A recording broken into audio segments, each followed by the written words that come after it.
对，然后对，很高兴，因为现在是那个5月端午节的连续假期的一个主日，所以其实心里非常的欢喜快乐，等待这一天的主日能够跟大家见面。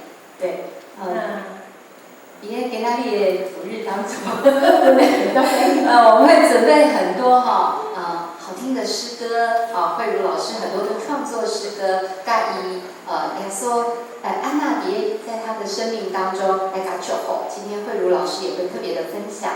对，那我们今天一开始我们先来敬拜神。其实我每一次都很喜欢早上张开眼睛的时候，我就向神献上感恩的赞美。好，开车的时候就听着这个赞美的诗歌，我觉得让上帝来带领我们一天。张开眼睛之后，第一个时刻我就说主，我赞美你，让你来带领我们的一天。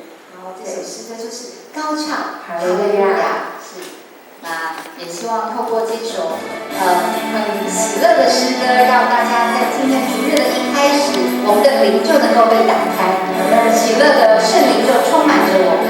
阿们。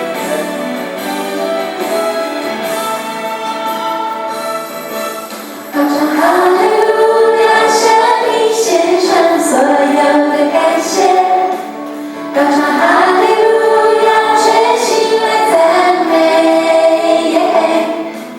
高唱哈利路亚，全心全力向你来欢呼，唯有你是配得所有的赞美，高唱哈利路亚，向你献上所有的感谢，高唱哈利路亚，全心来赞美，高唱哈利路亚，全心全力向你来欢呼，唯有你是配得所有的赞美。我要举起我的双手，向你欢然的歌唱，你是我的力量和盼望，你是我的磐石，我的高台，我随时帮助，你的慈爱永远长存不改变。神的慈爱长存不改变，神的慈爱与我们每一天都同在。神的爱在我们每个人的生命当中，是因为他接受我们成为他的孩子，让我们一起来为我们再次来赞美他。一起来拍手。高唱哈利路亚，向你献上所有的感谢，高唱哈利路亚，全心来赞美，高唱哈利路亚，全心全力向你来欢呼，唯有你是配得所有的赞美。我要举起我的双手，向你欢然的歌唱，你是我的力量和盼望，你是我的磐石，我的高台，我随时帮助，你的慈爱永远长存不改变。高唱哈利路亚，向你献上所有的感谢，高唱哈利路亚，全心来赞美，高唱哈利路亚，全心全力向你来欢呼，唯有你是配得所有的赞美，唯有你是配得所有的赞美。我要高声颂扬耶和华我神。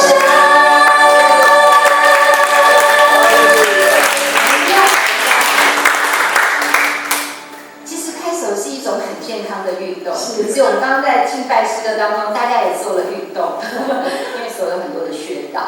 好，其实我记得有经文有一段是圣经当中这么说，他说不是依靠不是依靠才能，才能是依靠势力乃是依靠耶和华的灵方能成方能成事。事。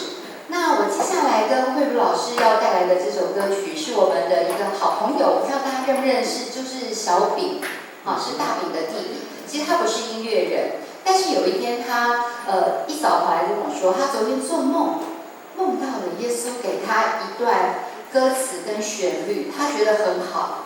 但是因为我跟他很熟，我知道他应该如果就算梦到，大概也就是他的程度可能就是什么2只老虎啊这样的简单的旋律。可是他就用 Line 直接就用 Line 清唱传给了慧茹老师，所以我说千里马一定要遇到伯乐。当老师一听到这首歌，他就说1分，这是一首非常美的诗歌，我们要把它收录进来。所以我们后来透过编曲就完成了等一下我们要跟大家分享的这首诗歌。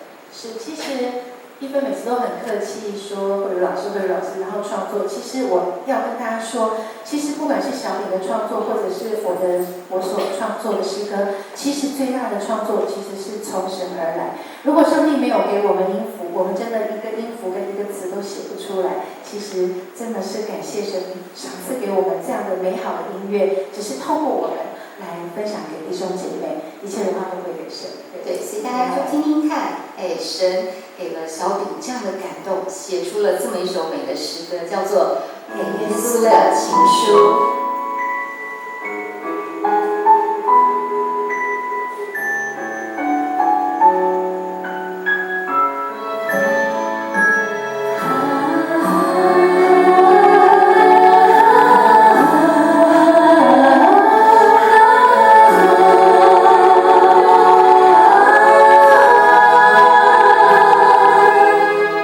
主我的神，永远的天父。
我不知道慧茹你有没有感觉？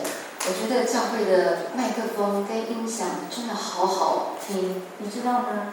这个 echo 是自然生成。对，然后要谢谢童工刚刚帮我们调出了这么好的声音。对我自己都觉得哇，我声音怎么变这么好听？我觉得太棒了，音场真的很好。是非常感谢教会。好，那我想说，因为时间的关系，所以呢，我今天特别想要请把时间留给慧茹老师来做分享。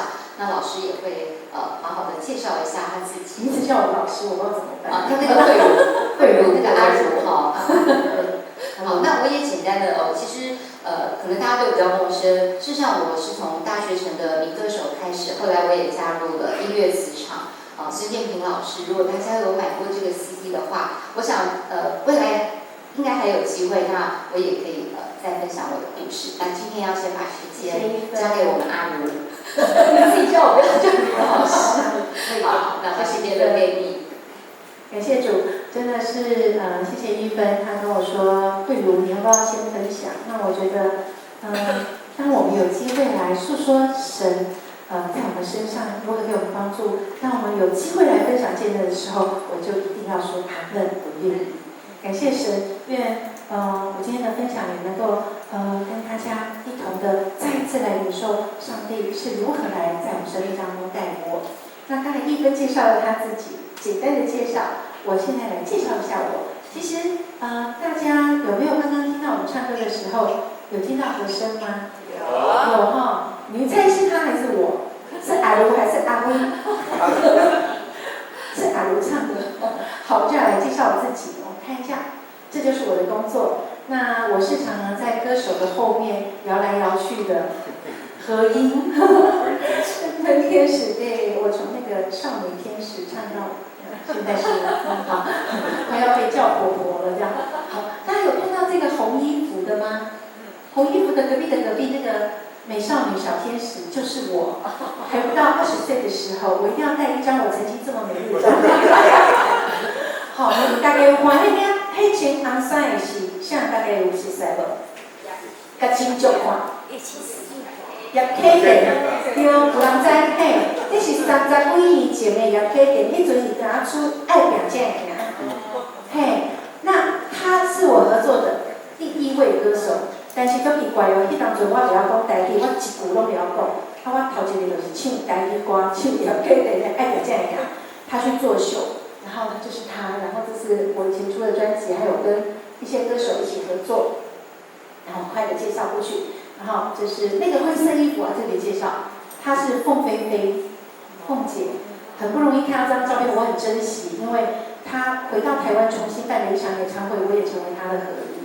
所以很感谢神有这样的机会可以跟他有这个合照。好，这是一些台语歌手，然后这个是赵雅芝，很厉害。这是前年，那我受邀到北京去跟他同台，因为他演的很多戏在大陆很红，然后他在戏里面如果有唱歌，其实都是我帮他幕后代唱，所以我就受北京的邀请跟他一起同台，同样是我来唱歌，然后他在旁边这样。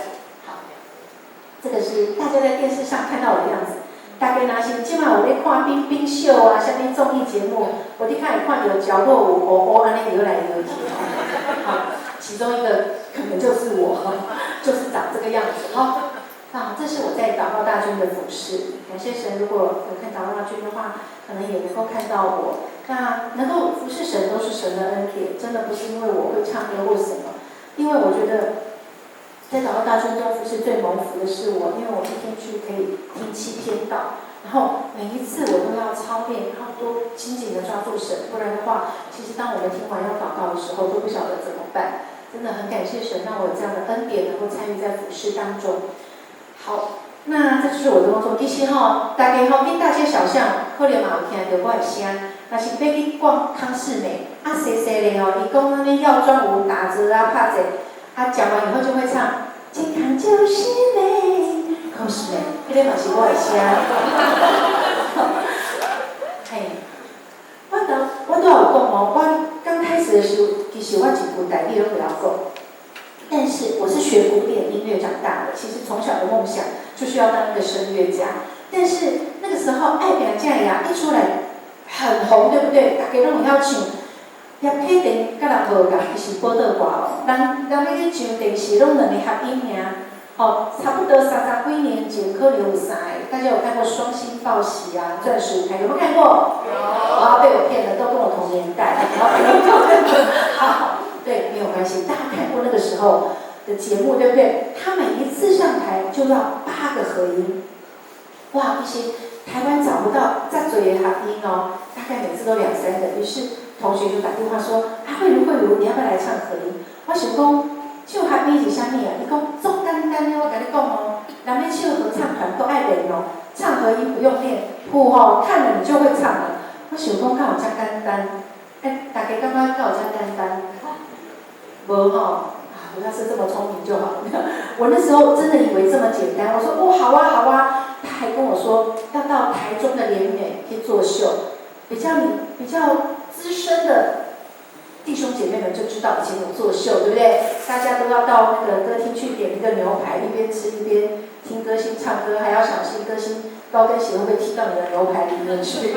好，那个时候就是要作秀，他说要去联美作秀需要合音，你要不要来唱？我想说哇，这么棒哦！那时候1个礼拜哦作秀就可以赚1万块耶！我在幼稚园哦，30多年前，我在幼稚园教了半天也没有，教钢琴我都比学生先睡着，因为我有读写障碍，你知道吗？我看到那个字，然后听到就眼睛就一直闭起来，然后一直捏自己，因为很怕自己比学生先睡着这样，然后就觉得好像不错，然后我就答应了。结果头一届老师带我唱合音的老师听讲我袂晓讲台语。他就很紧张，说：“啊，不然来，你来跟我学一下。”结果那个谱打开哈，我除了看不懂那个字之外，我还看不懂1、2、3是什么。我就看了1、2、3、3、3、2、1。老师说：“你不会看简谱吗？”我说：“啊，我袂晓呢，因为我是唱声乐的。”哇，我们老师超紧张的，因为1礼拜以后就要去联美啊，这声是要安怎嘛？找无人，我安尼来连看卖，伊甲讲，大家问都是什么？1，那3又是什么？我讲相反，大家都知道，我们很厉害。我那个时候还不知道，但是我后来就知道，原来是1、2、3、4、5、6、7，但是没有8，对不对？是1再打一个点啊！我终于懂了，原来是这样看。然后又有一个点啊，又有一个线啊，又有一个什么，就觉得哎，这个简谱怎么长得这么不容易？其实我们同学有人看简谱，但是因为我学古典，我就从来都没有去唱流行歌。那我又看到歌词上面写“倾向顶上蚂蚁的心情”，我想倾向是什么东西？他说啊，你不要讲台语，我跟你讲，倾向就是爱读亲像哦，亲像惊高雅。我那时候觉得，我的天啊，怎么那么难？为什么蚂蚁不是悲蚁，是高雅？哦，那你查一下谁？亲像惊悲蚁，好多好记啊，对不对？膝盖我也觉得很难，骹头有膝盖完全都无共吼。但是我就是迄当阵开始学台语，即马嘛要讲台语，大家拢听有人吼。感谢主，因为上帝足奇妙的，伊知影讲咱爱唱歌，伊要互咱学台语。其实你若平常时有唱歌，要甲人讲台语足少的，因为即马的少年较袂晓讲台语。啊，你安尼讲吼，要学很慢。但是你唱歌就是逐工唱，唱亲像啊，唱啥物高雅，唱足侪滚啊、烂啊这种。我现在因为唱歌，我就是学台语，所以我咧定定拢讲台语是上帝赏赐互我的礼物。虽然有时候讲一串还是有点不认得，但是我还是很开心，我现在能够讲台语。就这样，我就开始展开了我的合音人生。但是从小到大，其实我妈妈带我去有什么问题，她都带我去拜拜，去算命。我小时候并没有信主，那就知道从妈妈那边就学习到，若是都有啥物问题，就爱去算命。算命就会甲你讲，你安怎改革，那怎么样，你会怎么样这样子，你会先知道。所以唱了合音之后，其实我感觉我每一天都不是很开心。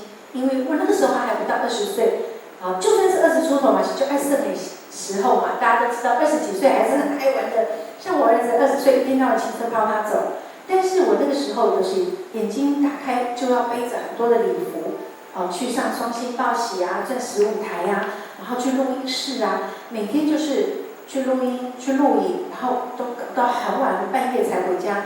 那也慢慢的跟同学、跟朋友就开始疏离，所以我就会觉得说，我怎么会每天都这样，我都不能出去玩？那时候心里真的会这么想。然后遇到朋友开始不好，然后或者是常常在唱歌的事情上，因为我要常常看到1、2、3要翻成哆来咪，还要把那个国字翻台语，我就会速度很慢。我跟你讲，我同学真的没有骗我，唱和声不用练，老师都谱拿上来就给我唱，这样我真的跟不上合唱团就会有练的机会，真的是这样没错。所以我常常就来不及，因为我们老师他们都非常的厉害，所以我就每天就自己觉得说我都很害怕、很紧张。当我遇到这些问题，我就会去算命算命就会跟我说我告诉你，你一生中大概就是被人家当小朋友这样子压着啦，你的人生就没有起色。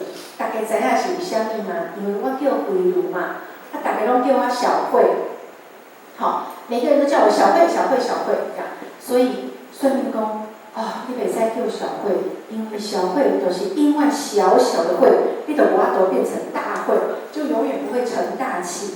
哇！我那时候就觉得，我绝对不能叫小慧。然后算命的就甲我讲，你爱改名。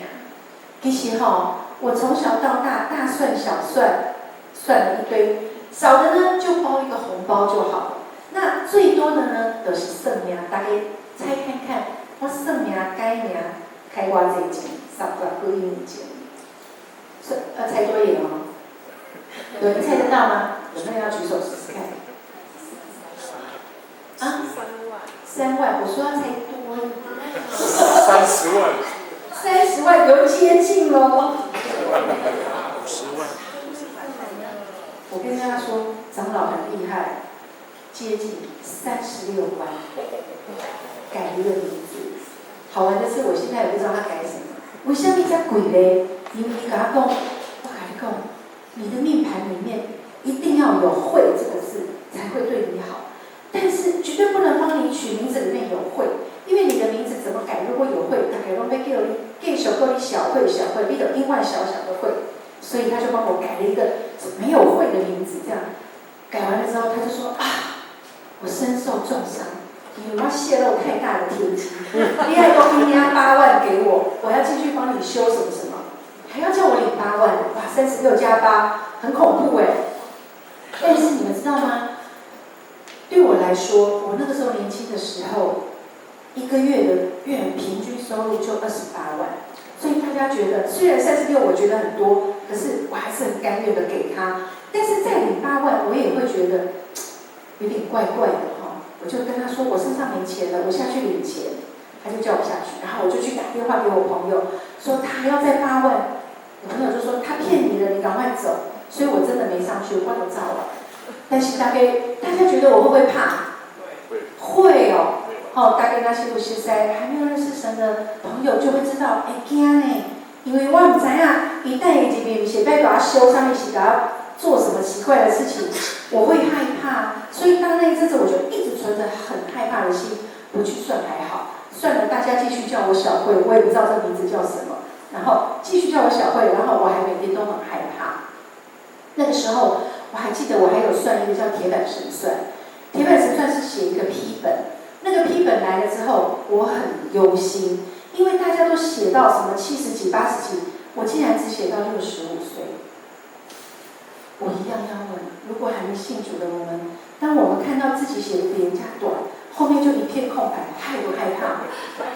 害怕我每次，然后人很奇怪明明看得到65岁就没了，我就觉得我是不是要没了？然后我还是很爱看，人怎么那么奇怪？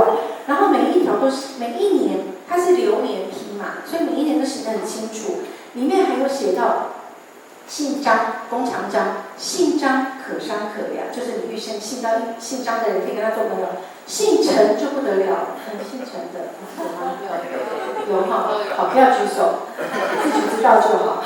姓陈提防小人，好，感谢主。但是我却在那2句简简单单的话里面就影响到我的人际。每当我说阿姨你姓什么姓张啊你好你好，我就觉得这个人可以做朋友。但是如果你好你好你姓陈好小人一个我心里就很，你知道吗？我觉得我们人真的很奇怪，就这么算命的几个字，却能影响到我们跟人之间的互动。那个呢，一次1万块。那我那个时候就是常常这样，遇到事情就算命。我还想到，我20几岁，我非常年轻，我就有很严重的失眠。我躺下去，因为又很累，我就常常睡眠不足。睡眠不足导致我就长期的失眠，变成躺下去就常常惊醒。然后家里就24小时都插着念佛机，我自己的手呢也带着佛珠，每天都练了，你知道吗？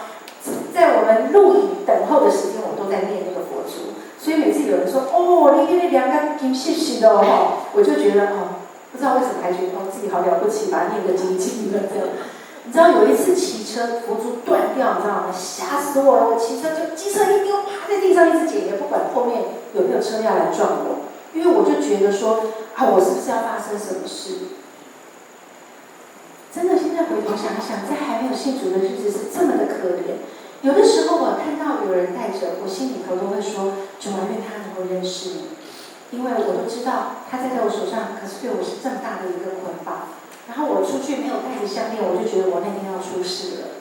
你知道，就是那么的恐惧。我从小就是在非常恐惧之下长大的。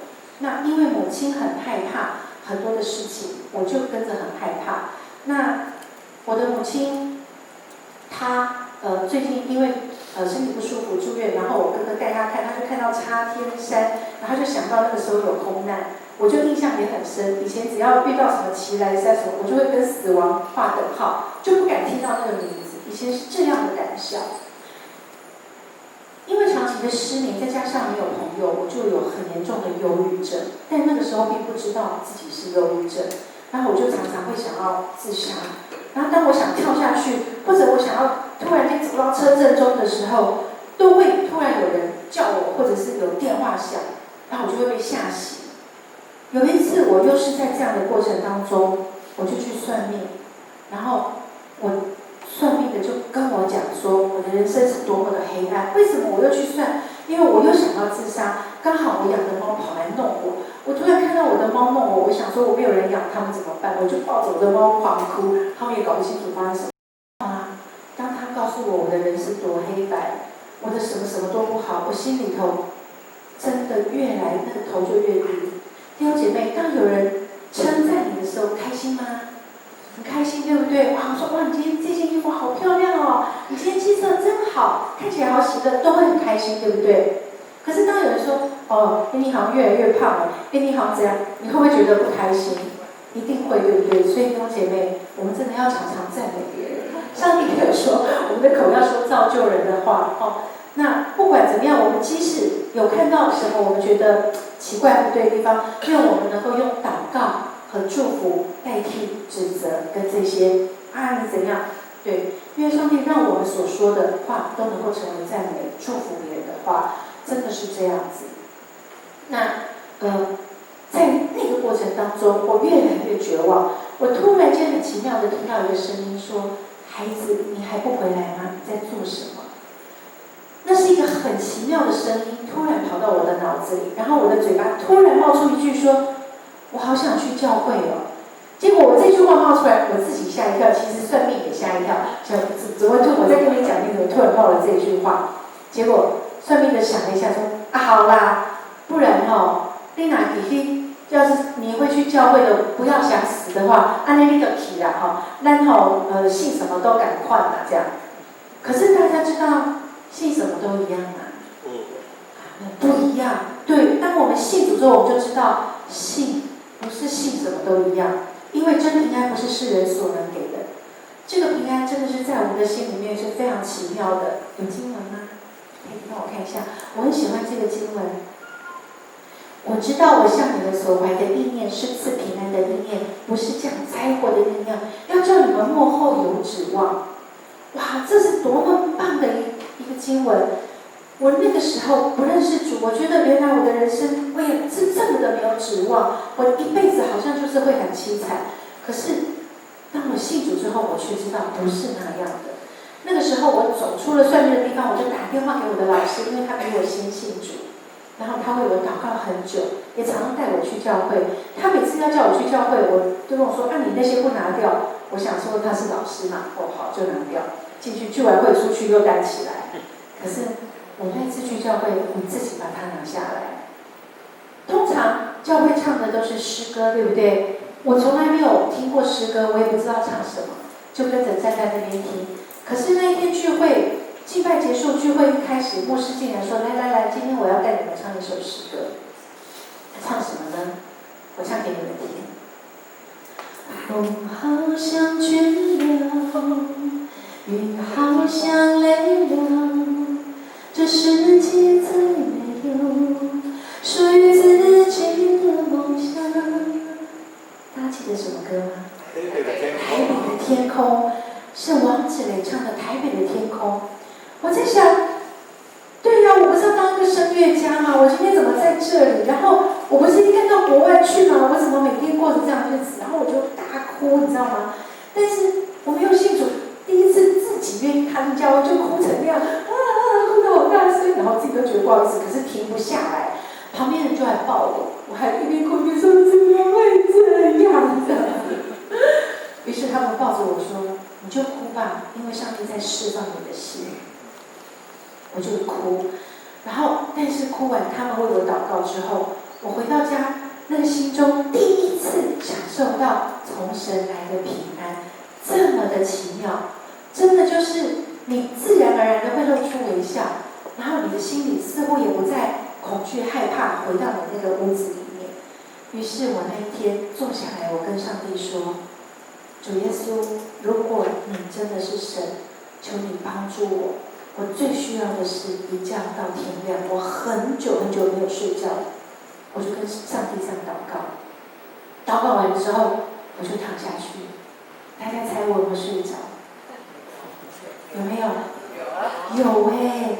我张开眼睛，早上7点多，你知道吗？虽然在演艺圈来说，7点多可能有人刚睡觉，可是对我来说，我很感恩，我竟然能够睡到天亮。但是因为我第一次嘛，信心不够，我第二天又来了。主耶稣，我昨天睡得很好，谢谢你。那如果你是神，你要帮助我，今天也睡得很好。就这样，我第一天、第二天、第三天，我每一天都这样祷告。其实我后来很担心，说上帝会不会最后很生气，说你很吵可是没有，真的没有。我却每一次祷告完之后，我都非常的平安，就很自在躺下去，我就睡着了。然后1个礼拜之后，我又再次去教会，我依然被诗歌感动。可是那个时候在唱诗歌的时候，我感受到的是一个非常温暖的拥抱。人跟人的拥抱，再怎么抱，熊抱怎么抱？小 baby 再小，你抱它都有缝隙，对不对？你都有抱不到、贴不到的地方。但是你们知道吗？从神来的拥抱，没有任何的缝隙，是完完全全的。他似乎拥抱着你每一个细胞，你是如此的在他温暖的怀里面。于是我定义告诉上帝说：“主耶稣，我要相信你，我要认你为我一生的救主，我要成为你的孩子，我要来到你的面前。”你知道吗？上帝对我的医治、睡眠医治真的是非常彻底，一直到现在，我躺下去1、2、3就晕倒了。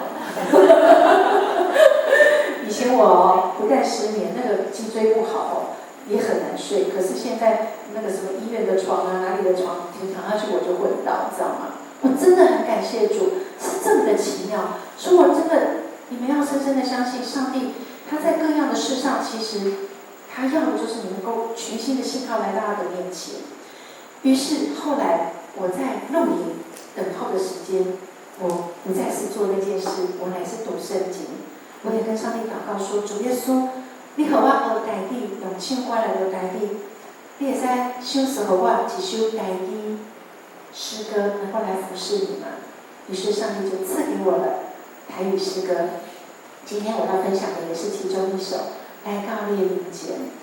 那跟大家一起分享，愿我们每一个人都能够来到到神的面前，因为来到神的面前，上帝是我们道路、真理、生命。唯有来到神的面前，除上帝以外，没有别的救赎。让我们遇到任何的事，我们就是紧紧的抓住神，因为上帝是我唯一的道路、真理、生命。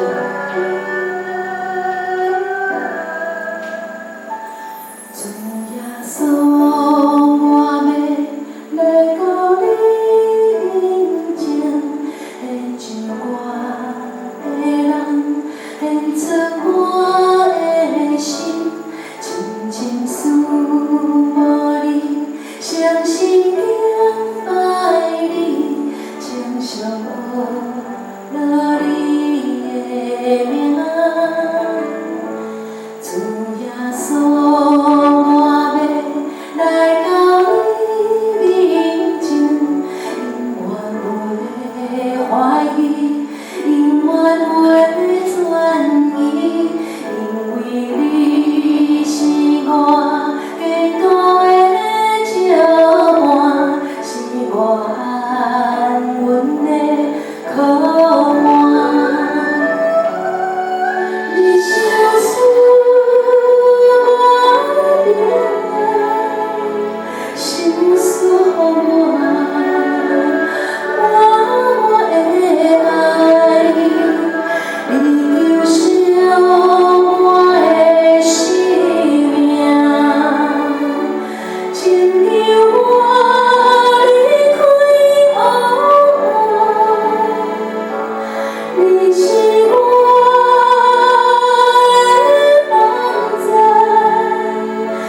是我力量的泉源，你的话，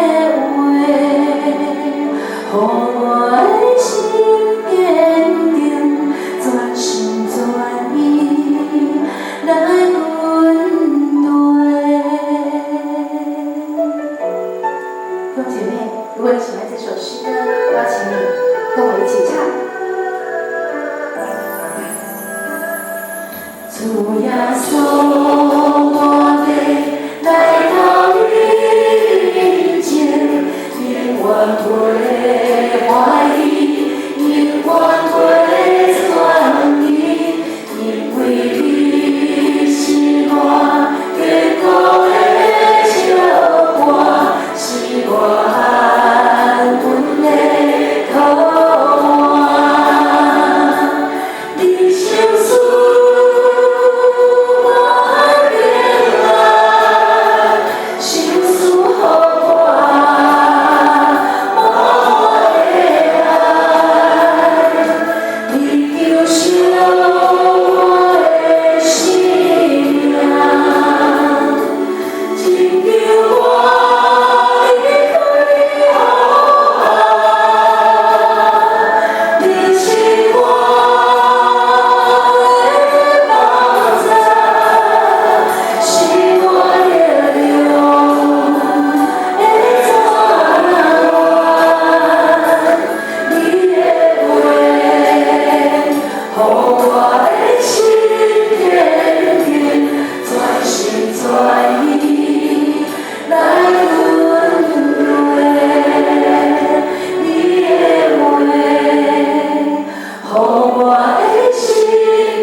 我的人生没有色彩，是因为我在黑暗中。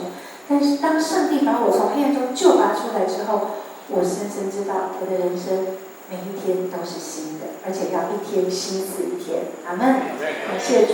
那其实大概在8年前，我遇到我人生当中当时我觉得的灾难。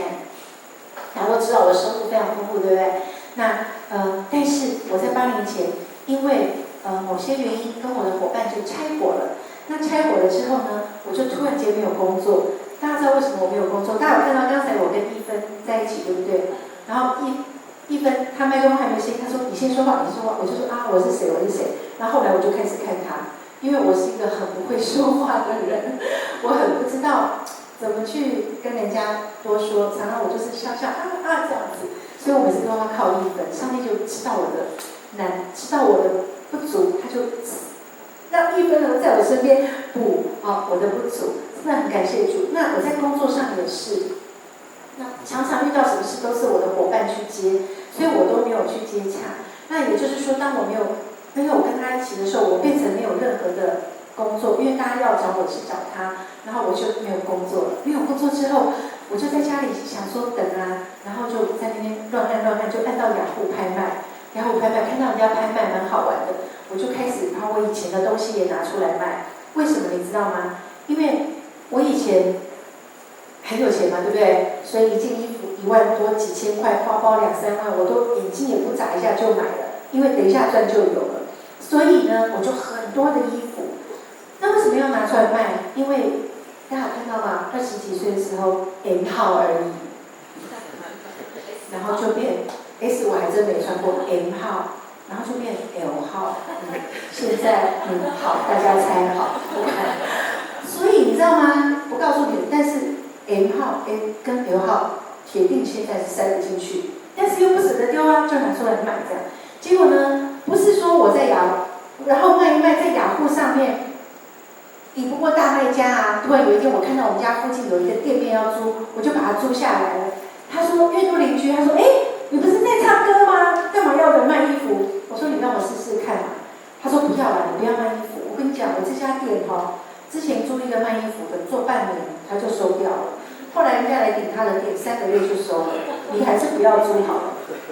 他就不要租给我，他要租给律师，因为我们那里有法院。我就说拜托啦，你让我试试看，不然让我吃半年。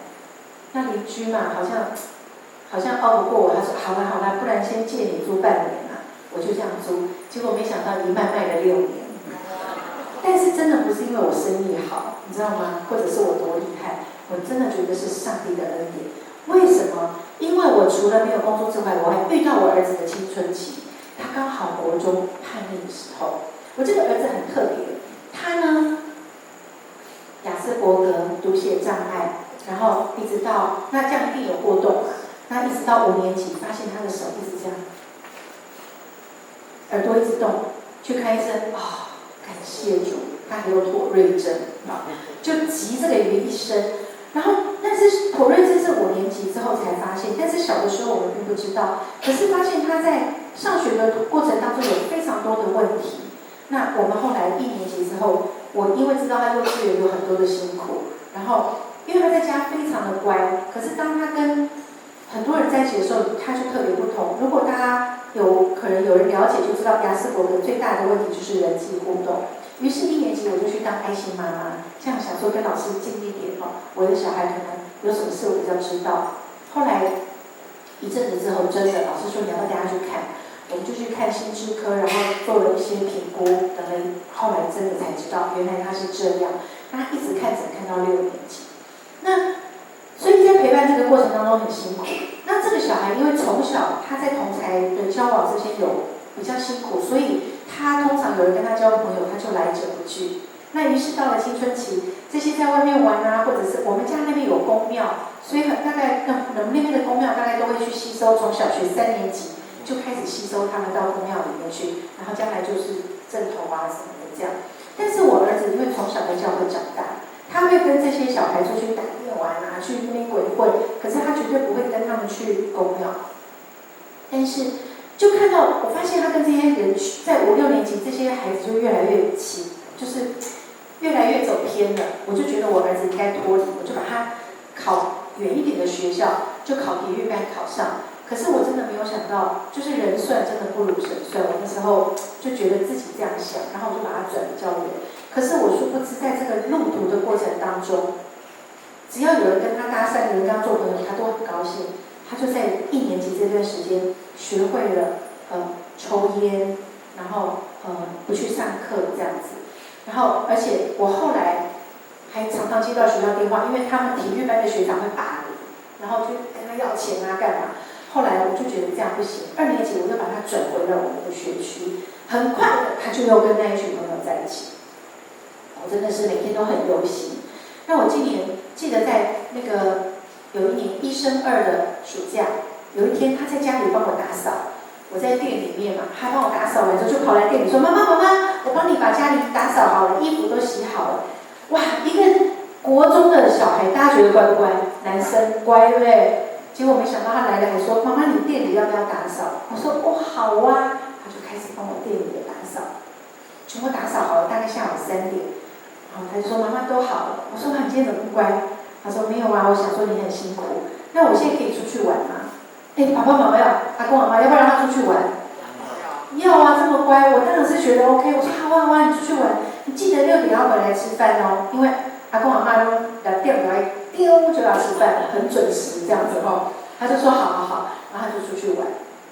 结果这一出去玩了5天，5天哦。这是他第一次离家出走，我没有想到那是我的小孩，我不能接受。因为虽然这个小孩子出去跟这些孩子鬼混，可是他是个很温和的小孩。他有什么事情，就算他想要反抗，他都会忍住，他不会跟你顶嘴或干嘛。他是一个很温和的小孩，我没有想到他竟然会就这样不见了。我打电话都不接，传简讯也不接，只有一个方式，你会知道他好不好，问候他，今天有没有吃饭？只要问安，他就回你有。有地方住吗？有。那你什么时候回来？就不理你。你为什么要这样做？他就不理你。除了这个之外，就是牧师打电话给他，他还会接。好，所以我就知道这个孩子平安。后来他怎么回来，知道吗？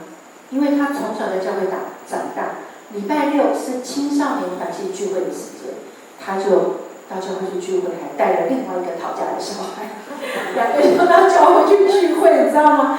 但是聚会时间还没到，但聚会时间是下午，他大概早上10点11点就到教会去，然后像流浪汉那两个小孩脏兮兮的，然后躺在那个婴儿室睡觉，然后那个辅导就打电话说：“慧茹姐，世恩来了，你要不要来带他？”然后就这样，我就去看他，然后他不知道是辅导打给我，我跟他说我要来教会整理谱，就看到你，然后他吓一跳，大家觉得要不要骂他啊？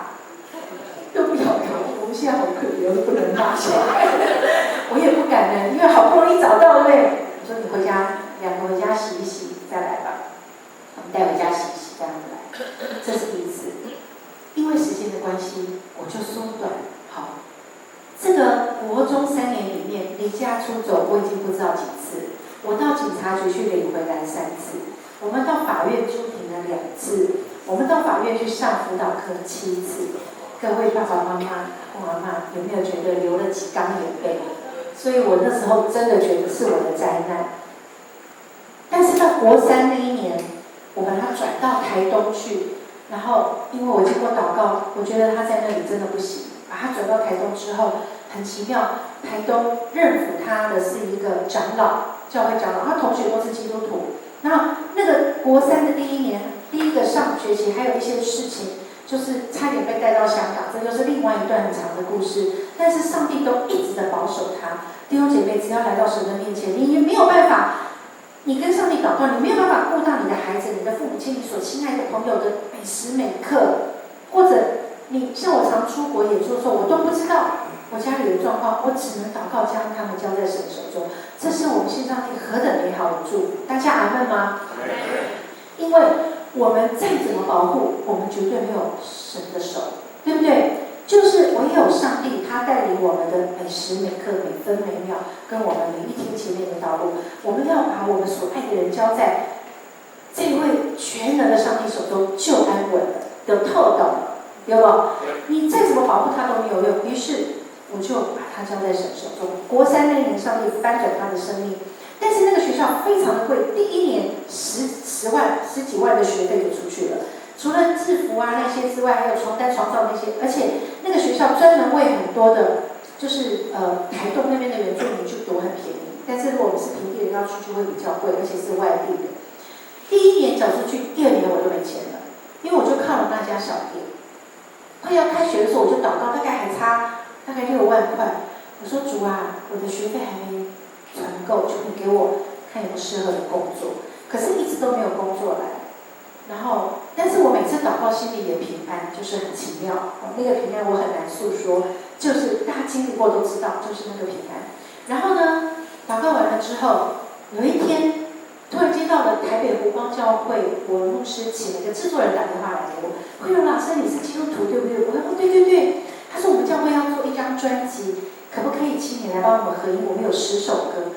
哇，我一听超开心的，因为我自己在演艺圈工作，但是我最喜欢的就是唱诗歌。我说好啊好啊，而且10首，好高兴，已经很少说要合这么多。他说哦，老师谢谢你，可是老师我跟你说不好意思哦，我们那个教会的音乐钱很少。我说没有关系，服侍神没有关系。老师我们真的很少，我们只有1万块的预算。哦，真的蛮少的。但是服侍神要不要去教？不要，对不对？有人不去吗？好，我就想说，我今天能够发出声音，不是神给的吗？好，没关系啊，谢谢老师。可是不好意思，我跟你商量哈，因为你一个人不够，我们找另外一个男生，是老师要找另外一个男生，可不可以你7000，他分3000给他。我要分3000给他。对呀，可以吗？那你要帮我们写合音谱，好，我还要写谱哦，不是但是心里想，就不要计较吧，我就去了。第一天去录音的时候，录了7首，还有7首，还8首，结果还有3首还2首没录完。老师说10点多来不及了。我说老师今天不能录完吗？他说拍谁哦，没糊呢。我说那要再来一次，有没有加钱？老师就看了我也说，拍谁我呢？没有加钱。我为什么要问？你知道吗？因为我去录音1天不能开店。我住桃园嘛，从桃园开车又要油钱，我学费还差嘛停车费很贵，对不对？所以我才会问了那一句。但老师说没有加钱，还要来一次。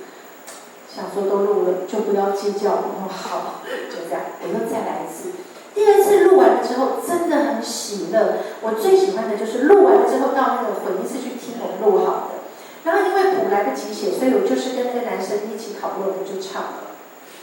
唱完之后，还在那个敬拜当中，你知道吗？老师就说：“慧老师，谢谢你，谢谢你。不好意思，我觉得这个男生今天也唱很多，可不可以你6000，他4000，我就少了1000。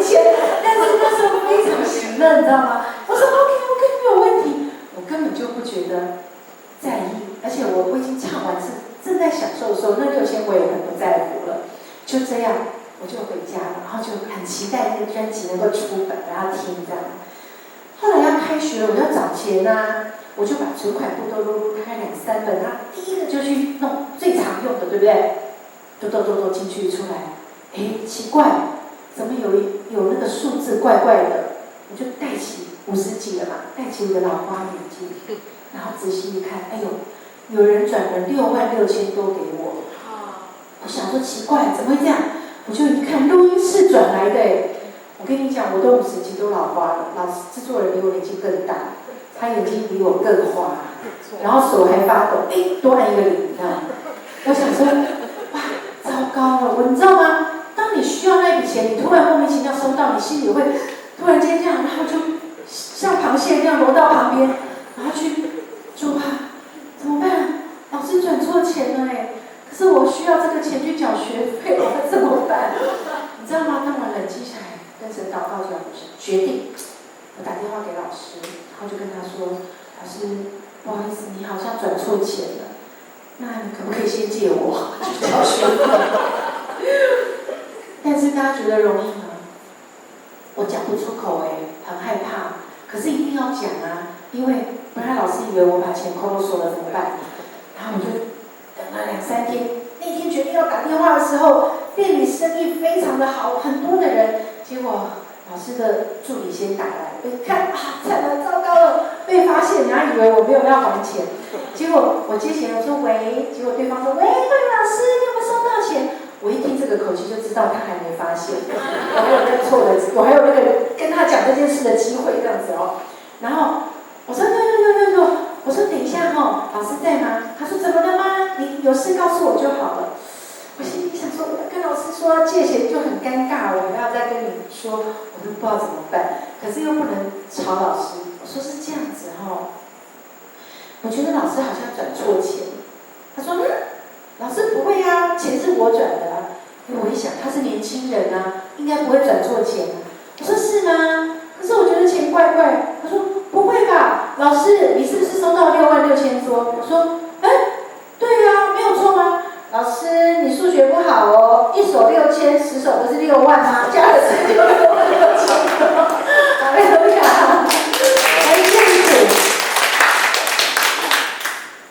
弟兄姐妹，我们的神是不误事的神，阿们。我们的上帝，他没有应许我们天色长蓝，花香长漫，大于他应许我们他的恩典怎么样？够我们用，阿们。他完全知道你知道吗？当我知道这笔钱原来是我美丽的误会，真的是美丽误会，原来是一手6000，不是10手6000，你知道吗？我非常感谢主的是，我当时没有讲说拍谁老师这样真的太少了，我可能没办法。如果这个服事来到，如果这个机会来到，我没有紧紧抓住说主，我愿意服侍你，这个恩典就没有了。你知道当时我听他这样讲的时候，我愣了几秒，我就开始大哭，你知道，好像卡通，有没有看到卡通画图那个眼泪这样？我真的是这样，然后我那边大哭，然后制作人就吓到说：“慧茹老师，你不要哭了。”然后我跟他讲这个故事，他竟然给我大笑。我那边哭了，他给我大笑说：“老师，你不要闹了，我们怎么会亏待你？”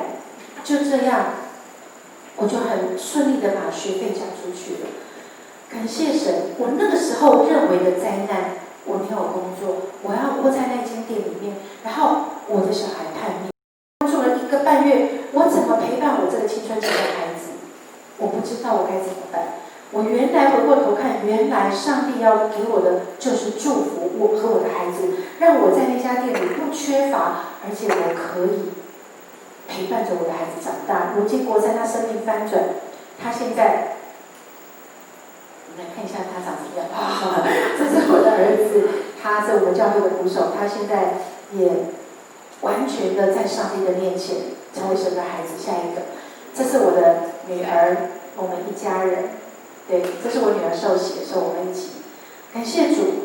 其实，在我服侍神的过程当中，做第1张专辑的时候，我跟一分是第2张。做第1张专辑的时候，上帝给我一句很清楚的话，我觉得我领受到这个话，上帝才给我最后一首歌，才完成那张专辑，就是至于我和我家，我们必定侍奉耶和华。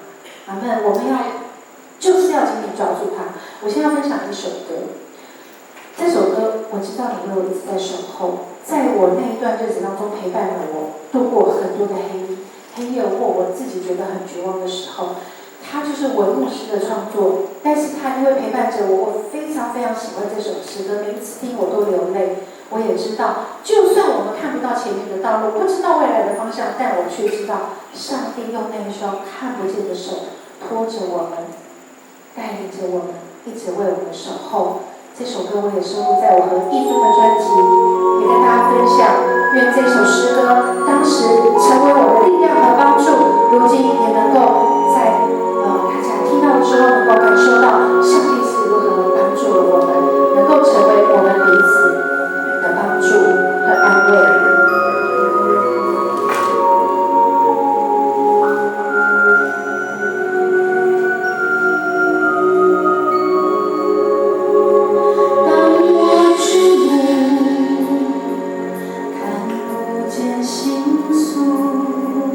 前面道路充满了迷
我觉得不管我们面对任何的事情，总是放了很多真的是勇敢的灵在我们的生命当中。是啊，很感动啊。对，但是我其实我跟慧茹从去年开始，我们就在这个教会去服侍。那其实这些故事每一次听，我都还是会有不同的领受。我觉得我也要特别谢谢即时音乐，因为这次我们能够有这样好听的诗歌。其实现在很多音乐已经特别是做这个 CD， 已经不是那么容易。但是为了服侍，而且即时音乐有施工，也是让我和慧茹特别愿意现在一直在很多教会去分享。因为他们从4年前开始就在台西东部都有做音乐营，关怀这些偏乡的儿童，希望透过音乐能够让孩子们不要在寒暑假可能真的就去公庙的事工啊，甚至很多我知道吸毒的孩子都是从很小就接触到了。对，那我不知道长老是不是可以我们留一点点时间，可以吗？好，那我们想说让大家知道我跟慧茹这段时间我们所做的分享，然后他们做的事工那也希望弟兄姐妹能够支持这些事工的一个他是小硕，14岁，这是李明一从小跟着父亲住在一起。他的身小硕的父亲每次一酗酒，就会拿小硕出气，常常把他骗得悲伤。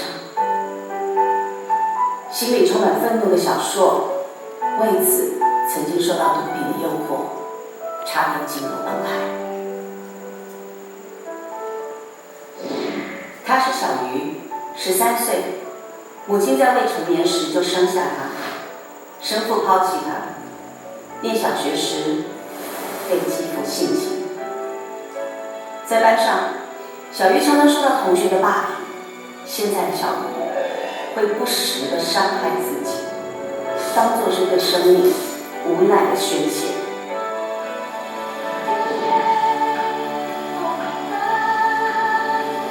没有好学的乐器，但也没有学不会的乐器。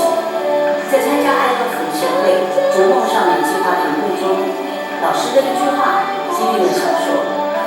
小鱼也因为在营队中听见老师生命历程的分享，重新接纳了自己，发现了生命的曙光。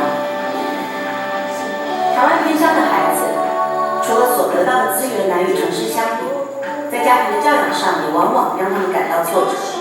然而黑帮、毒品却也在此时最容易侵入到他们的生活。因此爱乐福协会愿意成为孩子们的陪伴者。从107年开始，我们进入有需要的偏远国中跟国小，透过游戏、故事分享以及音乐教学，打造一个友善且安全的学习环境，为他们的未来指出一条光明的道路。爱乐福协会逐梦少年计划透过音乐一步一步带领孩子在音乐中成长，进而改变生命。邀请大家一起来帮助孩子勇敢追逐梦想，成为逐梦少年。这也是我跟慧茹大概是我们就花一点点时间啦，对。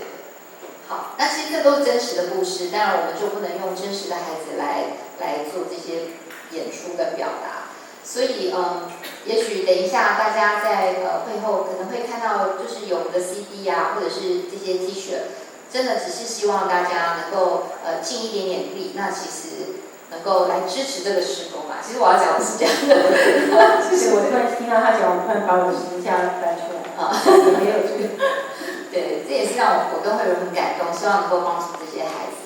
那我想，在最后其实我们今天整个的分享到这边也快告一个段落。我想最后呢，就用慧茹老师的阿茹的这首创作。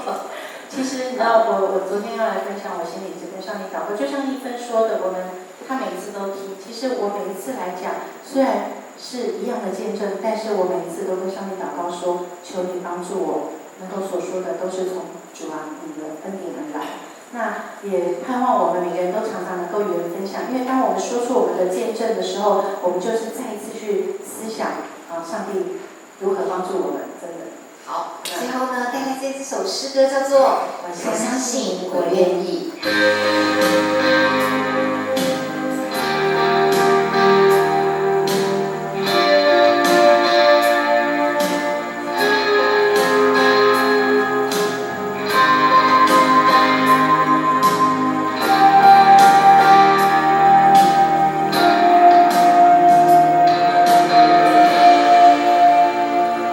人生的道路有时辛苦，但主你与我同行。无论是黑夜或是黎明，有主你保护护行。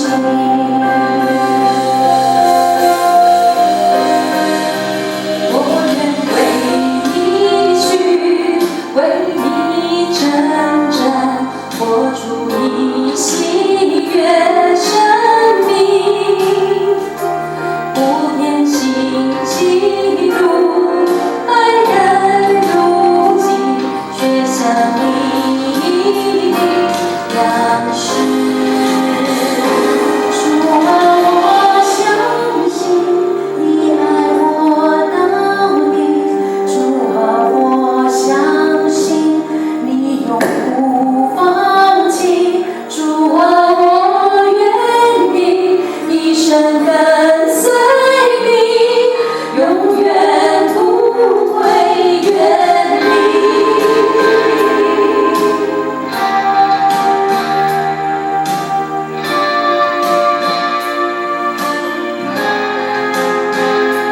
人生的道路有时辛苦，但主你与我同行。无论是黑夜或是黎明，有主你保护护行。我愿为你去，为你征战，活出你喜悦生命，不偏心基督，爱人如己，却像你样式。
让我们今天能够在这边跟大家一起分享上帝奇妙的恩典。我们这时候一同来到神面前，我们一起来做一个祷告。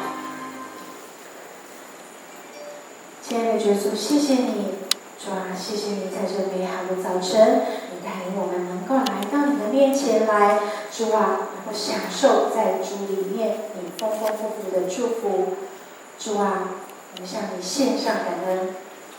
主耶稣，我们今天来到你面前祷告，求你帮助我们。也许我们在人生的路程当中，我们可能会遇到一些难处，但是我们却知道，精心依赖你的，你必保守他，使得平安。因为我们来依靠你，主啊，你就帮助我们主啊，有难处的，主啊你就与我们同在，祝福弟兄姐妹，主啊，真的是让我们能够有一个艰辛依赖你的心，深深知道，不论我们在人生当中遇到怎么样的风浪或高山或低谷，主啊，我们都向你仰望，因为我们都知道你的手从来不会离开我们。主啊，我求你祝福我们在当中年长的弟兄姐妹，你赐给我们真的是有健壮的心灵，主啊，帮助我们能够在你的里面深深享受到，主啊一天新似一天奇妙美好的生命。谢谢你让我们成为你的孩子，成为你眼中的同人，成为你的宝贝，使我们一生当中都能够尽心尽力全心全意的爱主。主啊，我们的神，我们向你献上仰望，求你让我们一生深深的相信，也要说主，我愿意一生紧紧跟随你，奔跑这条属天的道路。谢谢主耶稣带领我们，主啊，每一天的脚步。感谢祷告，奉耶稣的名，阿门。